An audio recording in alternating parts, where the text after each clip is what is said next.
At DSW, we ask the important questions, like, what shoes are you going to wear? Whether you're prepping for wedding season, festival season, or just planning the ultimate vacay, the right shoes can make or break an RSVP. So own the moment. You've got big plans, and we've got just the shoes. At the perfect price, of course. Get ready to get ready with Designer Shoe Warehouse. Head to your DSW store or dsw.com today and let us surprise you. A mochi moment from Mark, who writes, I just want to thank you for making GLP-1s affordable. What would have been over $1,000 a month is just $99 a month with Mochi. Money shouldn't be a barrier to healthy weight. 3 months in, and I have smaller jeans and a bigger wallet. You're the best. Thanks, Mark. I'm Myra Ahmed, founder of Mochi Health. To find your Mochi moment, visit joinmochi.com. Mark is a Mochi member compensated for his story. Voices for Justice is a podcast that uses adult language and discusses sensitive and potentially triggering topics, including violence, abuse, and murder. This podcast may not be appropriate for younger audiences. All parties are innocent until proven guilty in a court of law. Some names have been changed or omitted per their request or for safety purposes. Listener discretion is advised. My name is Sarah Turney, and this is Voices for Justice.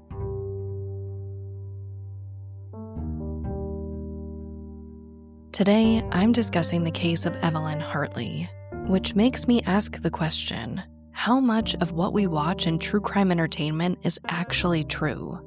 And what happens when a story is rewritten for the screen, replacing a family's painful, decades-long mystery with a neat, tidy, and conclusive fictional story? The new season of Netflix Monster is a global phenomenon. But in its telling of the Ed Gein story, it presents a young woman named Evelyn Hartley as one of his confirmed victims. It's a gripping narrative. There's just one problem. According to the official investigation, it's not true. This is the case of Evelyn Hartley. Evelyn Grace Hartley was born on November 21, 1937 in Charleston, Illinois, to her parents Richard and Ethel Hartley. She was affectionately known to those close to her as Evie. She had 2 older brothers, Richard Jr. and Thomas, and a younger sister named Carolyn, sometimes called Caroline by the media. However, unfortunately, tragedy struck the family when they lost Richard Jr. to polio in 1946 at the age of 18. He passed away while serving in the Navy, stationed in Rhode Island. Just a few years later, around 1949, the family made a big decision to move from Charleston, Illinois, to La Crosse, Wisconsin, where Richard would work and eventually become a respected biology professor at La Crosse State College. Ethel was a homemaker. Now, back in the 50s, La Crosse was a quiet and charming city on the Mississippi River. Like we often see small towns depicted in film, its residents say it truly was the kind of city where you felt safe, and where violent crime against a child felt impossible, until it wasn't. In October 1953, Evelyn was 14, almost 15 in about a month. She was a typical teenager of her era, living a life filled with school, friends, and family. She's been described as a brainy teenager, an honor student near the top of her class at La Crosse Central High School, who shared her father's passion for science. She was even known to conduct her own science experiments at home, but she also sang in the choir at her church, and was a member of the girls' drama club at her school. Her best friend Mary said that she loved music, and would walk down the street playing her ukulele, singing. Like many girls her age, she also earned some extra money babysitting, which unfortunately is what would lead to her disappearance. One of her father's colleagues, a man named Viggo Rasmussen, needed a babysitter for his 20-month-old daughter for the big homecoming game at the college. After asking around, Evelyn's father recommended her as a responsible and reliable sitter. While Evelyn would have rather attended the game as well, she reluctantly agreed. It was a Saturday night, October 24, 1953. At about 6:30 p.m., Professor Rasmussen picked Evelyn up from her home and drove her to his home on Hochler Drive. It's been described as a clear and bright night, illuminated not only by the full moon, but also by street and porch lights down the block. And this was a suburban area. There were about a dozen large picture windows that had a clear and unobstructed view of the home, yard, and where at least part of this crime would take place. Across the street sat a couple in their window listening to music, directly facing the home. Another neighbor was outside planting bushes a few houses down, and 2 women played gin rummy just a few feet away. Another neighbor was washing dishes in front of her kitchen window that looked directly into their back porch, kitchen, and one of the bedrooms. And their neighbor to the side of them was painting in his basement as Evelyn and her abductor would eventually walk past, leaving a trail of blood on the side of his home. But it seemed like a pretty safe and easy gig for Evelyn. The baby went down at 7, and all she really needed to do was cover her with a blanket 15 minutes after that. So Evelyn came prepared for a pretty boring evening compared to the homecoming game. She brought her school books ready to get some studying in. It began as a normal night, but as the hours passed, a sense of unease began to grow in the Hartley household. Evelyn was diligent about checking in with her parents, but that night, her customary call home arranged for 8:30 p.m. never came. Her father, Richard, called the Rasmussen home just before 9 p.m., but got no answer. He then began calling their neighbors, and then the home one last time, assuming he likely dialed the wrong number. But again, there was no answer. He then drove to the Rasmussen home around 9:15 p.m. When he arrived, he found the house locked. The lights were on, and he could hear the radio playing, so he kept knocking. He then began knocking on the windows, calling out Evelyn's name, something none of the neighbors would report hearing. His concern mounting to raw panic, he circled the house until he found an open basement window. He then climbed inside, using a small stepladder that had already been placed beneath the window. The scene he discovered was chilling. At the bottom of the basement stairs was just one of Evelyn's shoes. He found the other and her brand new glasses on the floor of the living room upstairs, and her school books next to one of the chairs. Luckily, he found the Rasmussen's baby unharmed, peacefully sleeping in her crib. But his baby, Evelyn, was gone. In that single, terrifying moment of discovery, Richard Hartley stood at the epicenter of a mystery that would launch one of the largest and most desperate searches in the history of Wisconsin. This episode of Voices for Justice is sponsored by Chewy. If you have pets, you probably know about Chewy, and you also know that when they say that they have everything you need to keep your pet happy and healthy, they're not messing around. To keep them happy, Chewy has over 100,000 products from all the brands my pets love at prices I love. To keep them healthy, Chewy offers pet prescriptions, pet insurance, telehealth vet visits, and they're even rolling out vet clinics across the country. I've been shopping with them for a very long time. And in addition to the auto-ship feature that gets the dog's food to them every single month, I also love to experiment with different treats. But I'm a bit picky. For me, it has to be high quality with simple ingredients. I recently picked up treats from Shepherd Boy Farms that are 100% just chicken breast. Popcorn and Heber are already obsessed. Chewy has everything you need to keep your pet happy and healthy. And right now, you can save $20 on your first order and get free shipping by going to chewpanions.chewy.com/Sarah E. Turney. That's chewpanions.chewy.com/Sarah E. Turney to save $20 on your first order with free shipping. chewpanions.chewy.com/Sarah E. Turney. Minimum purchase required. New customers only. Terms and conditions apply. See site for complete details. This episode of Voices for Justice is brought to you by Quince. I've been trying to be more intentional about what I wear each day. I'm leaning into pieces that feel effortless, comfortable, and still put together, and Quince has been my go-to. The fabrics feel elevated, the fits are flattering, and everything just works without overthinking it. They use premium materials like 100% European linen, organic cotton, and ultra-soft denim. And the best part? Everything is priced 50 to 80% less than similar brands. They work directly with ethical factories and cut out the middlemen, so you're paying for quality and craftsmanship, not brand markup. I recently just ordered their tiered linen dress, of course in black. I wanted to pair it with one of my favorite pairs of brown wedges. The problem was, I didn't have a brown purse. So I got that from Quince too. It's one of my favorite outfits. It's easy, effortless, and feels amazing. especially as we're getting a little bit warmer here in Phoenix. Refresh your everyday with luxury you'll actually use. Head to quince.com/justice for free shipping on your order and 365-day returns. Now available in Canada too. That's QUINCE.com/justice for free shipping and 365-day returns. Quince.com/justice.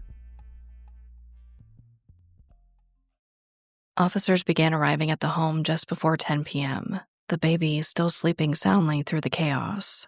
While the police originally theorized that perhaps Evelyn just left with a boy, for some reason without her shoes, it became increasingly clear that this was not the case of a runaway teen. This was something far more sinister.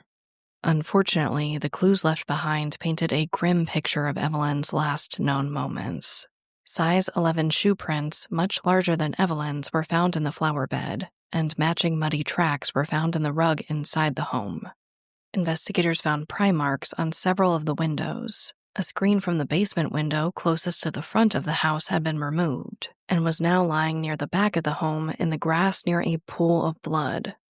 They theorized that it may have been used to attack Evelyn. According to reporting by Norma Lee Browning for the Chicago Tribune, there was a trail of blood and footprints winding around the neighbors' homes that covered the distance equal to about a city block. Blood found on the neighbor's garage would later test positive for the same blood type as Evelyn's, type A. Now, dogs were brought to the scene, and they traced the scent for about 2 blocks before it abruptly stopped at the street. The implication was clear and horrifying. Evelyn had likely been overpowered and forced into a vehicle. Investigators estimate that Evelyn had been running or possibly forcefully led across this path for 5 to 10 minutes before being placed into a waiting vehicle. It's also important to note that the baby had never been covered by a blanket, leading investigators to believe that Evelyn was likely attacked just minutes after the Rasmussens left for the game, indicating that someone may have been watching and waiting.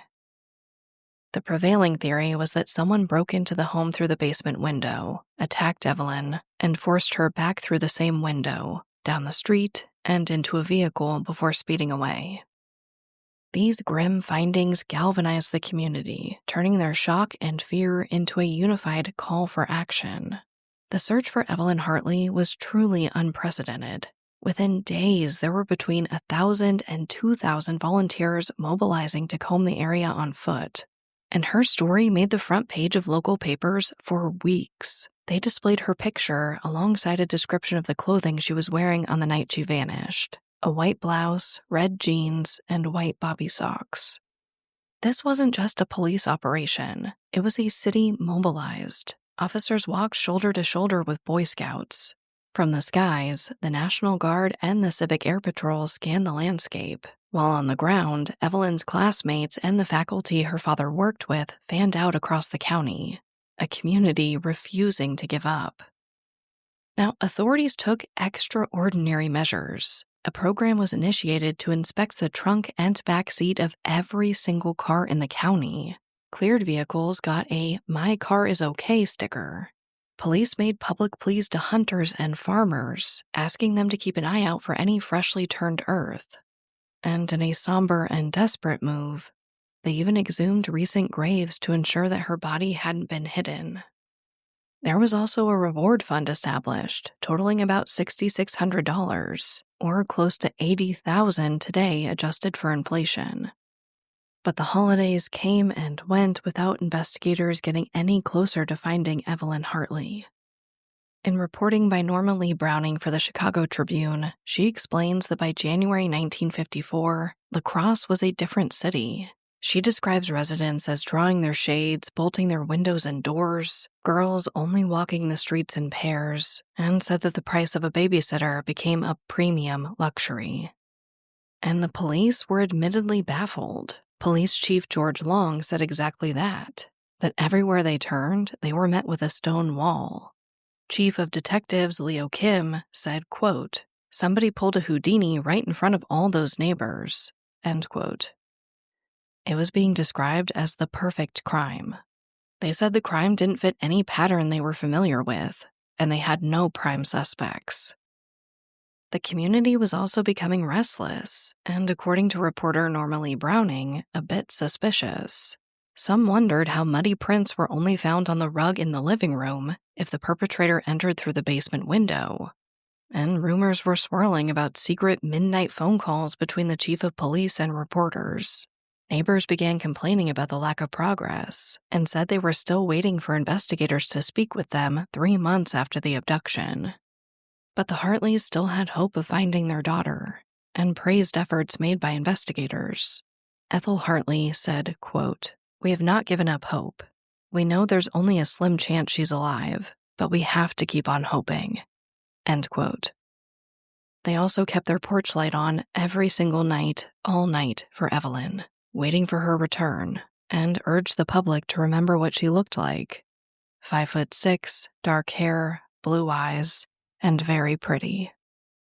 And they really did have a good reason to hold out hope, because the investigation was nowhere near its end.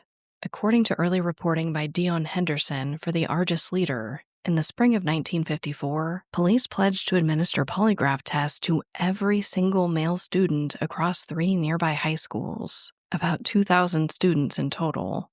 At the time, they referred to it as the largest such test in the history of crime detection.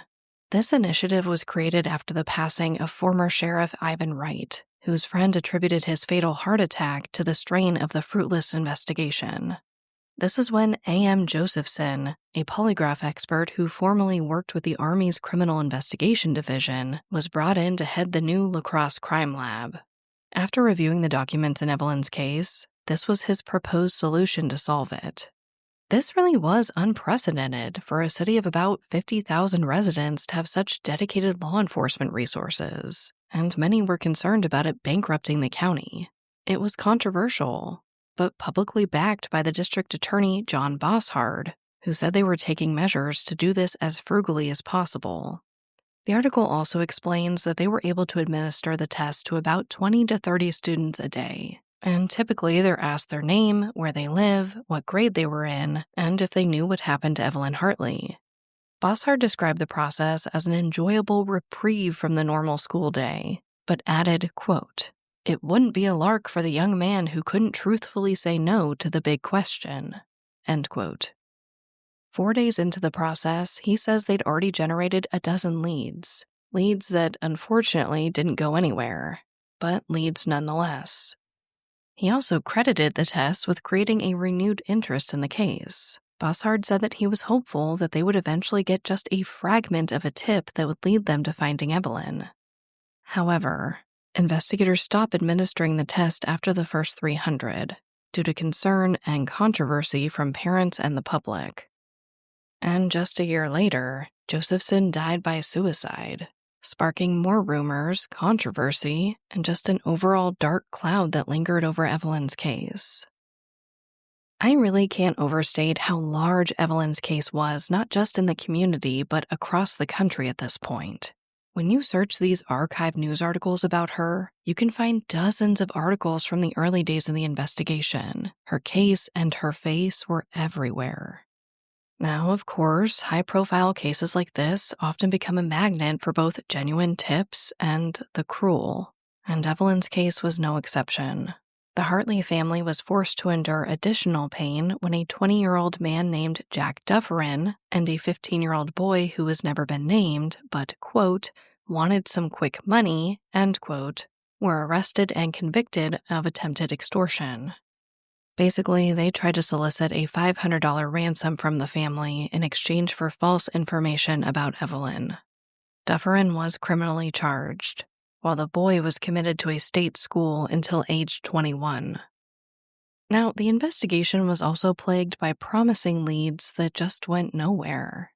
Not long after her disappearance, 3 boys in Minneapolis found a young girl on the street in the pouring rain. She told them she was Evelyn Hartley and that she needed help. But the girl was not Evelyn. In Hugo, Oklahoma, another girl resembling Evelyn signed a check-in book at a motel with the name George Miller, prompting the clerk to alert authorities. But by the time they got to the scene, the girl was gone. Just 6 days after Evelyn's disappearance, a pair of stained corduroy pants were found rolled up and stuffed in a culvert south of La Crosse. There were rumors that red cotton matching the pants Evelyn was wearing that night were found on the pants as well, and that the stains were confirmed to be human blood. Though, according to early reporting by the Daily News, police were reluctant to confirm these findings. But it was confirmed in reporting nearly a decade later to not only be human blood, but a match to Evelyn's blood type. The day after the pants were found, a pair of black, bloody, size 11 tennis shoes, the same size as the prints found at the scene, were found along Highway 14, about 11 miles southeast of La Crosse. Many locals said that they were not there while conducting the initial searches for Evelyn, but they were a match found for the prints on the rug and in the flower bed found outside the home. The problem was that authorities believed the shoes were worn by 2 different people at some point. Now, it is unclear in the reporting that I found as to why they believed this, but the crime lab chief said outright that they believed this to be true, stating that one of the wearers fit the shoe, while the other had much smaller feet. He added that the second person likely spent little time on sidewalks or gymnasiums. Now, they found out that this particular pair of shoes had not been sold in La Crosse for at least 3 years, and may have come from the neighboring town of Iroquois. About a block from where the shoes were found, someone else discovered a jacket with blood stains on it, though whoever found it reportedly waited weeks before turning it over to authorities. Upon further inspection, they believe the jacket had been shortened through alterations by an amateur. They also found a faded mark on the back that matched the description of 2 harnesses a local crafter made for 2 men the summer before Evelyn went missing. Despite this extremely promising lead, the men were never identified. Another person found a pair of bloody underwear later on, but again, it didn't lead them to Evelyn.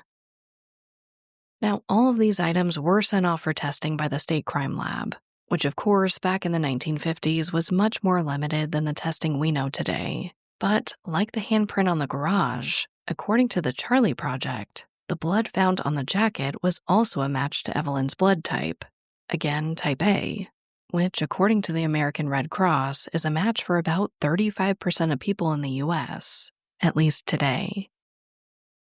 Now, there were also more promising leads from witnesses near the home that night. One neighbor, Alvin Sadok, was sitting on his front porch that night when he said he heard 3 sharp screams around 7 p.m., about 15 minutes after the Rasmussens left for the game. He told investigators that he thought it was likely just children playing, but Alvin's wife, who was in the kitchen at the time, told investigators that she felt the scream sounded more dire to her. This would again correlate with the theory that Evelyn was taken shortly after the Rasmussens left, and before 7:15 p.m. when she was supposed to cover the baby with a blanket. Another witness, known for decades only as Mr. X, but later revealed as Ed Hoffer, reported seeing 2 men and a girl walking down the street while he was driving that night. He said the girl appeared intoxicated and needed help walking. He described the girl as sandwiched between the 2 men, near where the trail of blood had ended. A few minutes later, he says he saw the same people in a Buick speeding to the west. He said one man was driving, and the other was in the back seat with the girl, who appeared to be resting her head on the back of the driver's seat. Hoffer was given and passed a polygraph test, which, as is a theme in this case, was enough for investigators to believe he was telling the truth. However, according to a 1954 report by the Daily News, the driver was later identified as a male college student. He was interviewed and eventually cleared as he too was polygraphed and provided an alibi that placed him far from the scene, though that alibi was apparently not ever fully confirmed. This really only added more confusion to the already complicated case. So who did this? Of course, they looked into Evelyn's father as well as Viggo Rasmussen, but they were considered to be extremely cooperative and were eventually ruled out.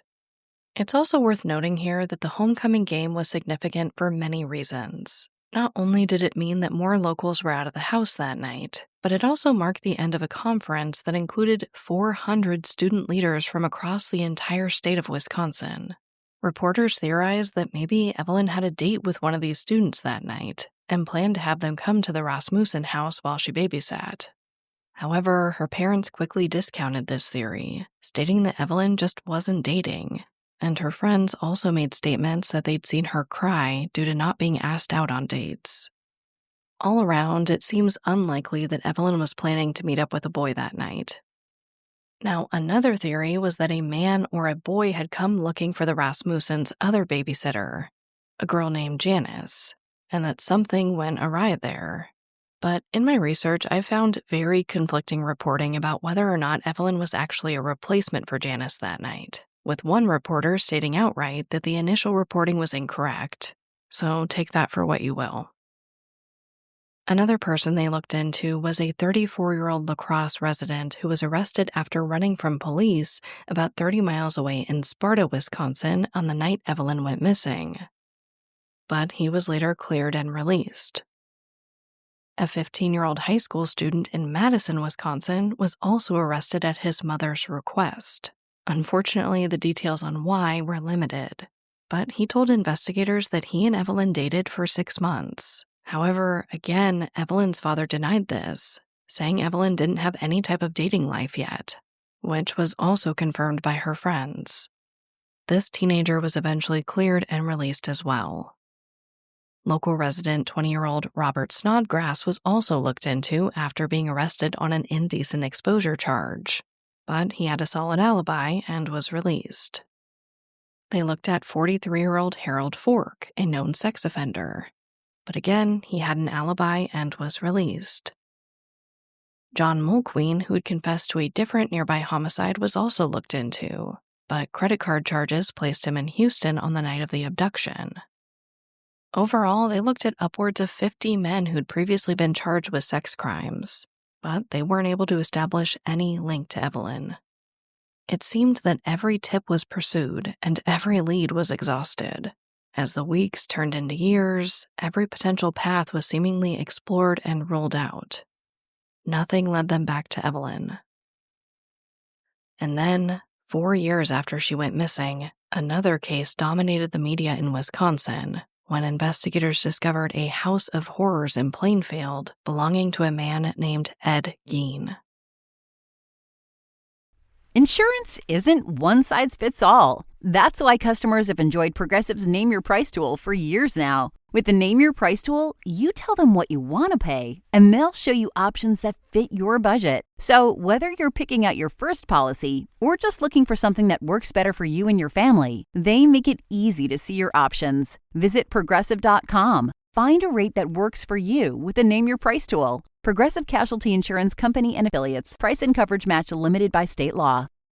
This episode is brought to you by Nordstrom. Whether you're packing for a vacation or dressing for a wedding, Nordstrom has head-to-toe looks for wherever summer takes you. From swimwear and bold color to romantic florals and dresses that make an entrance, find the right style for every unforgettable moment. Shop new arrivals from brands you love like Farm Rio, Free People, Vince, Waif, and Stod. Plus free shipping and returns and styling help whenever you need it. Make it all so easy. Shop now in stores at Nordstrom.com or download the Nordstrom app. 4 years after Evelyn's disappearance in 1957, the arrest of Ed Gein in Plainfield, Wisconsin sent a shockwave across the state. The horrors discovered on his farm were beyond comprehension. Ed Gein was a truly disturbed individual who inspired horror films like Psycho, The Texas Chainsaw Massacre, and The Silence of the Lambs. On his farm, they found the bodies and body parts of many women, including Mary Hogan and Bernice Warden, who were the only women Gein confessed to killing. The rest of the women had died of other causes and were later dug up by Gein post-mortem. But for investigators in La Crosse, Gein's arrest presented a tantalizing, though ultimately flawed, new lead in their cold case. Gein became a suspect for one simple reason: proximity. He had reportedly been visiting relatives in the La Crosse area around the time of Evelyn's abduction. Given his crimes, it was a logical connection to explore. But here, we must separate the investigative due diligence from dramatic fiction. So let's be absolutely clear about what the historical record shows. First, Ed Gein was questioned and consistently denied any involvement in Evelyn Hartley's disappearance, while openly confessing to his other crimes. Second, he passed 2 separate lie detector tests regarding the Hartley case, which we know meant a lot to investigators back in the 50s, but is ultimately not a reliable investigative tool. But third, and in my opinion, most conclusive, was an exhaustive search of Gein's property that yielded no physical evidence, no remains, and no DNA connected to Evelyn. For a case with many pieces of physical evidence, many items with potential blood matches to Evelyn, absolutely nothing linking her to Ed Gein was ever found on his property.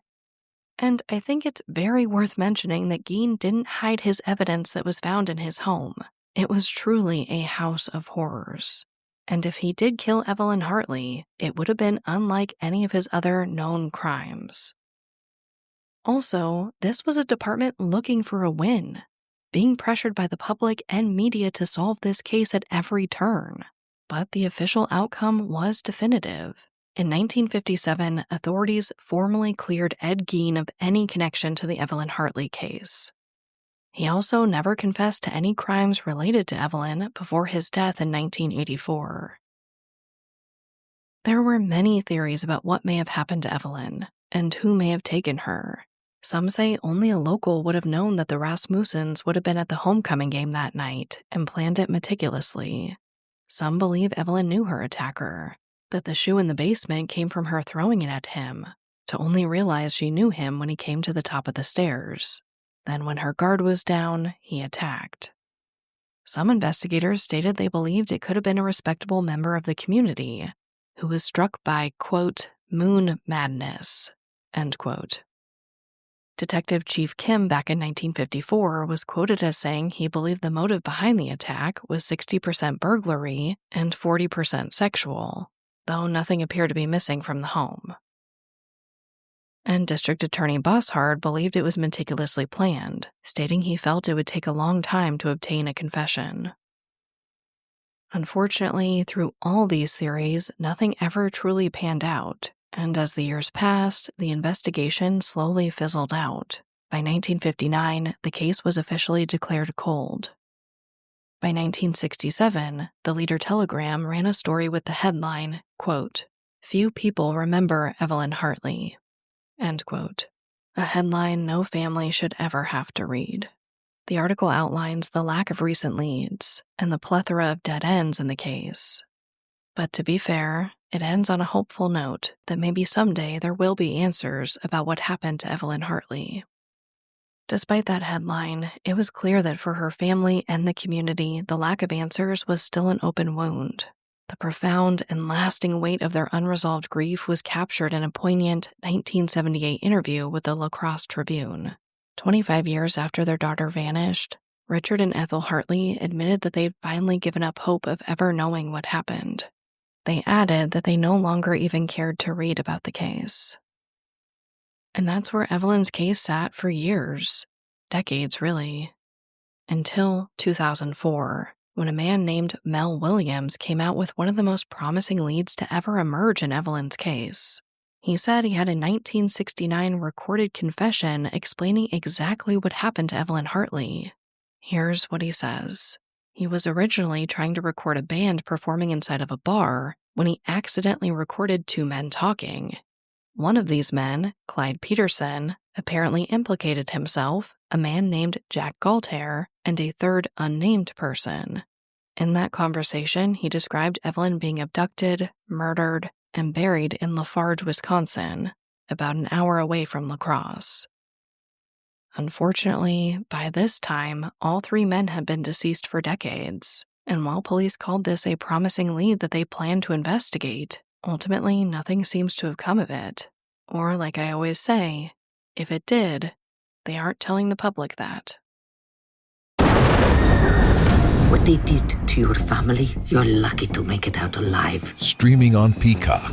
These men are going to come after me. Taking them out is my only chance. Put a bullet in her head. From the co-creator of Ozark. Looks like a family was running drugs. Execution-style killing, it's rare for the Keys. Any leads on who they might have been running for? The cartel killed my family. I'm gonna kill them. All of them. MIA. Streaming now, only on Peacock. It's baseball, but so much more.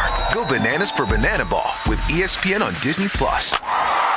The greatest show in sports. Are you kidding me? Is the phenomenon everyone's talking about. The trick play to the plate. Catch the Savannah Bananas and other fan-favorite teams all season long with select games streaming with ESPN on Disney+. Let's go! U.S. residents, 18 plus only. Select Banana Ball games available to all Disney Plus subscribers. Terms apply. As of recording this episode, Evelyn's case remains unsolved, despite it being depicted as otherwise in recent media. For over 70 years, Evelyn's story remained a painful local mystery, one that most of her family died without ever seeing resolved. And then, modern entertainment resurrected it. Not as a mystery to be solved, but as a crime they claimed already was. Now, I'm not here to tell you what to watch or what not to watch. I'm just here to make sure people understand the facts of Evelyn's case. And above all, that it is not solved. Again, there is no evidence linking Ed Gein to Evelyn Hartley. But let's dig into the recent dramatization of her case. In Monster, the Ed Gein story, this line between fact and fiction isn't just blurred, it's obliterated. The series, starring popular influencer Addison Rae as 14-year-old Evelyn, portrays Ed Gein as her stalker, abductor, and murderer. The show invents a specific motive, claiming he killed her in retaliation for taking his babysitting job. Let's be clear, that is fiction. There's no historical evidence that Gein and Hartley ever interacted, let alone competed for a job. As we know, Evelyn didn't even want to be there that night. This series invented Evelyn's entire murder, not skipping the chance to show Rae begging for her life tied to a chair in her bra and underwear. Her case really is presented as seemingly solved through context clues, this entire fabrication of a relationship and a grudge. Though Gein never admits to it in the series, just as he never did in real life, the audience is led to believe that he killed her. Though, to be fair, some could argue that the creative approach to this series could be up for interpretation, as though Gein may have hallucinated it. Though I also think it's fair to say that for the most part, her case is presented as seemingly solved. And the showrunners back this interpretation. According to reporting by Kayla Cobb for The Wrap, she also found that authorities do not believe Gein killed Evelyn Hartley, but that the team behind the Monster series did their own research, and they consider the evidence to be irrefutable, though they do admit that the entire stalking storyline was fabricated. Now, a lot of people may look at this and think, who cares? Evelyn's case is gaining attention again, and that is a good thing. Why am I talking about these discrepancies? And what are the real-world consequences of this fabrication? Well, it rewrites history for millions of viewers, over 12 million as of recording this episode. It buries the actual facts of the investigation, the dead leads, the cleared suspects, the true uncertainty under a thick layer of sensationalism. But in my opinion, most tragically, it presents a rather definitive, brutal ending to a case that remains an agonizing open question. It's a storyline that could potentially stifle lead generation in this case if even a fraction of the audience believes it to be solved. Evelyn Hartley will unfortunately be known to many as a confirmed victim of Ed Gein, rather than a child who is still in need of justice, with a possible killer or killers still out there. Which brings me right to our call to action. As consumers of true crime content, we can help. I urge you to honor Evelyn's memory by sharing the true facts of her unsolved story. When you see discussions about the show, talk about the real case. Counter the misinformation with the historical record. Remind people that her case is still unsolved and in need of justice. Though much of her family is no longer with us, these stories still are. Evelyn's story still is. And we can all do our part in redirecting from all the dramatization, the fiction, and get back to the facts of Evelyn's case and her life in hopes that someday there will be real answers about what happened to her.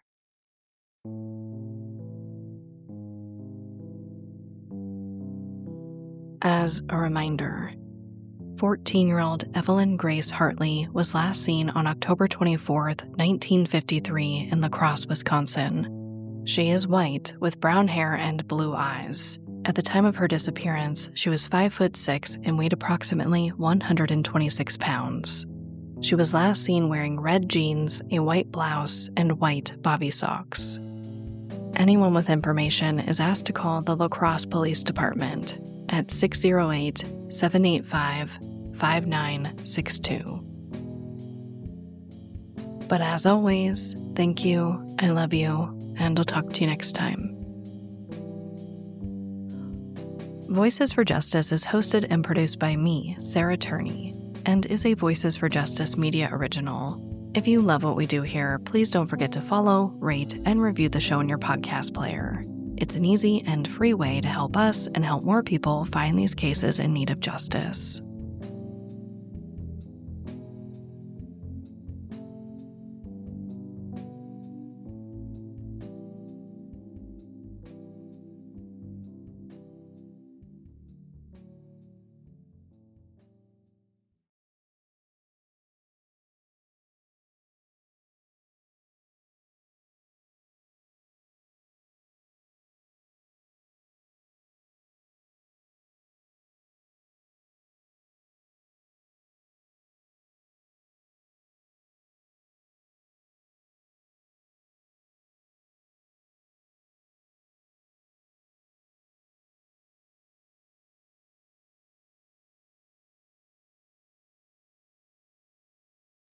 Welcome to the Secret After Show. The studio door is open and our emotional support puppies, Popcorn and Heber, are in the room.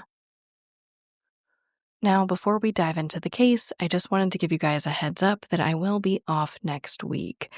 I'm leaving town for a little bit to enjoy my birthday and just take a little vacation. So just a little heads up that there will not be a new episode next week. But let's go into the case because, as you might imagine, I have a lot to say. I said more in this episode than I normally do, but I felt like it was appropriate.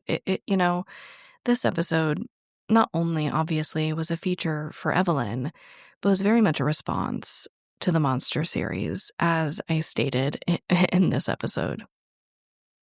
But I have a lot to say, so let's just start going down my list.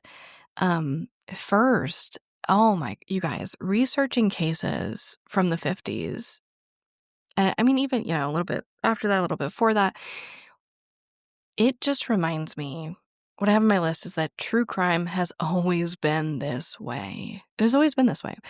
I think that people like to say, look how sick and twisted, and the Monster series does touch on that, to their credit.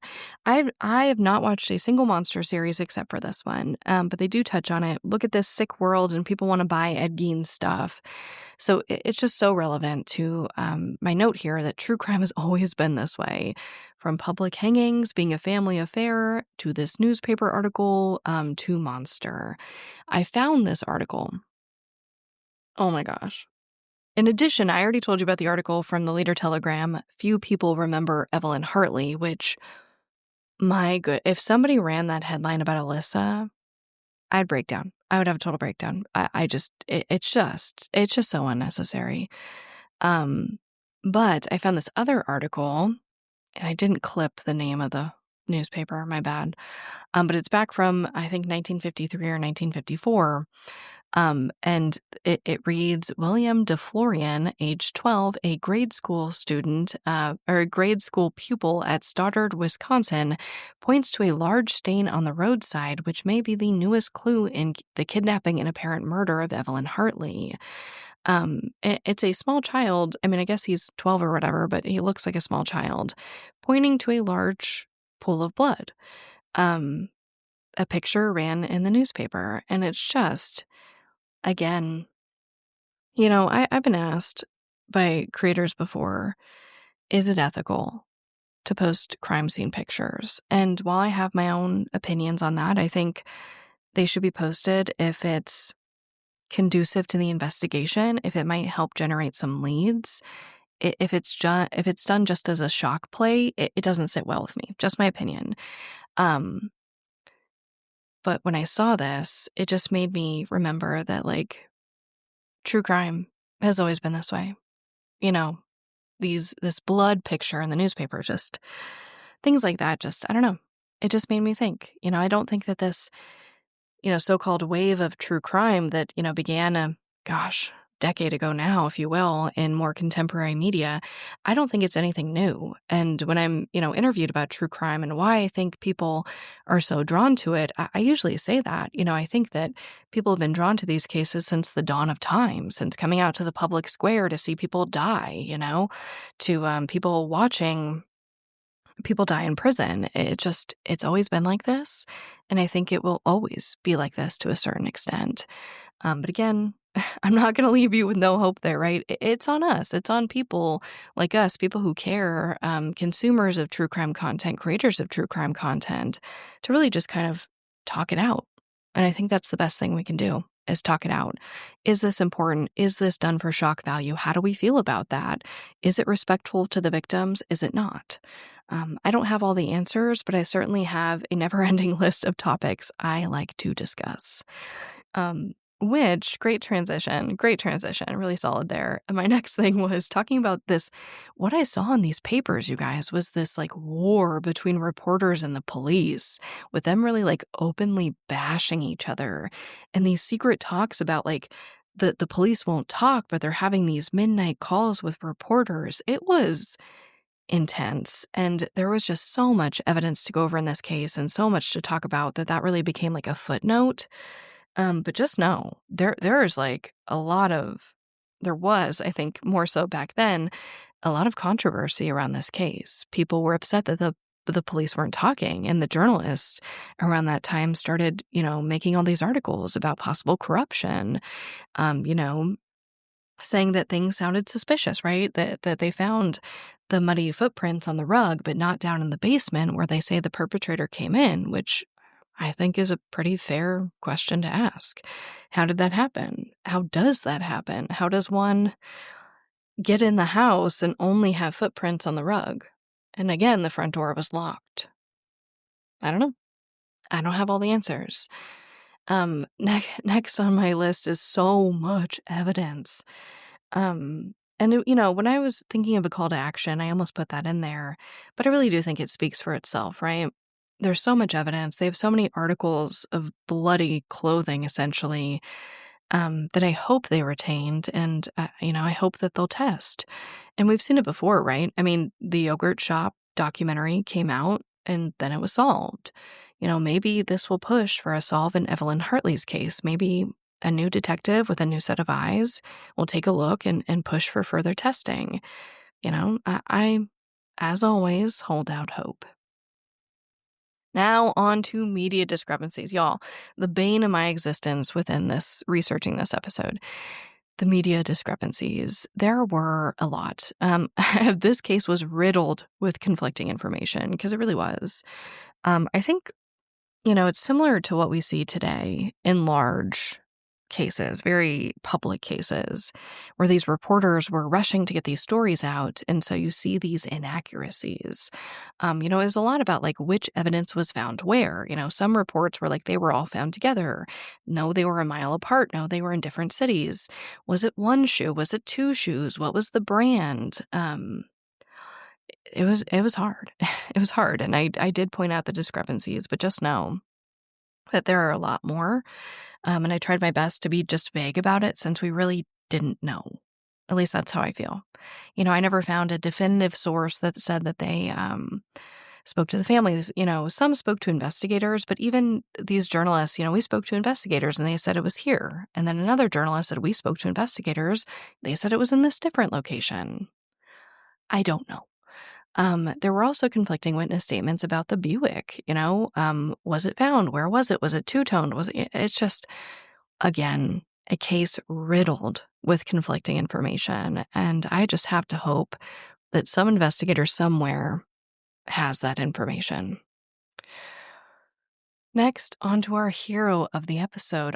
You guys, I'll say this is a hard one. This is a hard one. I do have Evelyn's dad, of course, because he was like, and I will say, in my research, I found some reports that Evelyn's mom basically like pushed her dad to go there. So let's just say Evelyn's parents. For immediately, clocking, our call didn't come in at 8:30. There's something wrong. Start making phone calls, go right to the house, and get this investigation going as soon as possible. While unfortunately it hasn't led to a solve in this case yet, I have to, again, have hope that some of that evidence they found right away was preserved because they did find it so quickly, and that it'll lead to a solve. Next, I have the community, just for caring for 2,000 people in a city of 50,000 or whatever, coming out to search for Evelyn. I think that's absolutely amazing. This does seem like a community who really cared. It's insane how many people, were right nearby when all this was happening. And, I think it may have led to people just jumping into action and wanting to help.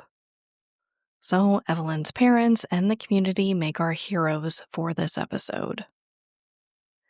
Now let's go on to our segment of hope. And this is segment of hope / update in a case that I covered back in December 2021, episode 48, Katie Palmer. If you guys don't remember, I spoke with her husband, her husband John, and as a brief overview, Katie was unfortunately killed by a motorist named Corey Todd Foster.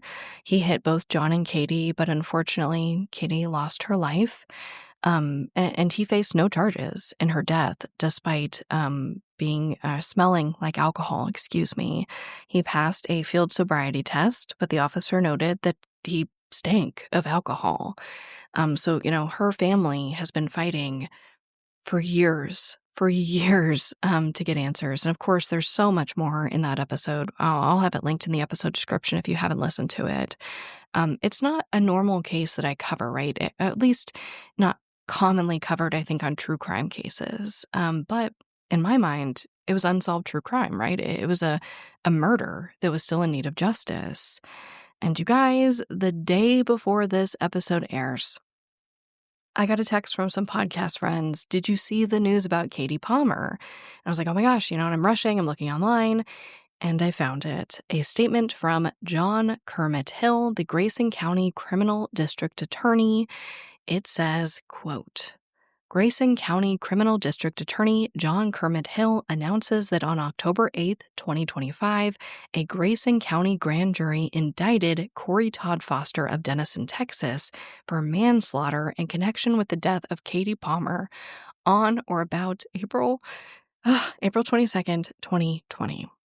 John Kermit Hill says, quote, I reviewed the file and determined that justice required further investigation and preparation of the case for appropriate prosecution.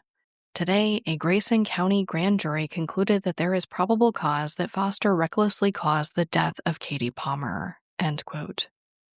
It goes on to read, it is important to note that an indictment is a formal charging instrument and should not be considered as evidence of guilt, and that all persons charged with a crime are presumed innocent until proven guilty beyond a reasonable doubt. End quote. Sorry for getting emotional. I stopped myself to try to compose myself. I'll never forget talking to John and, seeing his posts, seeing, everyone's posts about Katie all the time and pictures of her kids and just, it's just so amazing that they're finally taking these next steps. And, I think it's the perfect segment of hope because I know that there are so many families out there fighting this same fight, fighting for something that seems so obvious, something that should have come without a fight. So I just, and I sent this to John, but openly, I just want to say I'm sending so much love to John and this entire family because I know when these things happen, it's not all joy. I know that they are thrilled, obviously, with this outcome, but still, it's a complicated feeling and it just hurts because they should have never had to fight for this in the first place. Never. But it makes our segment of hope for obvious reasons because they are moving forward and taking the next steps to get justice for Katie. And because they got this statement, this really, to get something like that, that he reviewed the file and determined that justice required further investigation is just, I have to imagine, so validating. So much love to Katie's family, and that is our segment of hope. But as always, thank you, I love you, and I'll see you in about 2 weeks. Hey, this is Rob Sesternino, and I am the author and narrator of The Tribe, and I Have Spoken. I am so excited to talk to you about Survivor, the lore and the legacy. How did we go from a phenomenon in Borneo in the year 2000 to where we are now in the new era with Survivor 50? So come on the journey of Survivor's lifetime with me. The Tribe and I Have Spoken is available now on Spotify and wherever audiobooks are sold.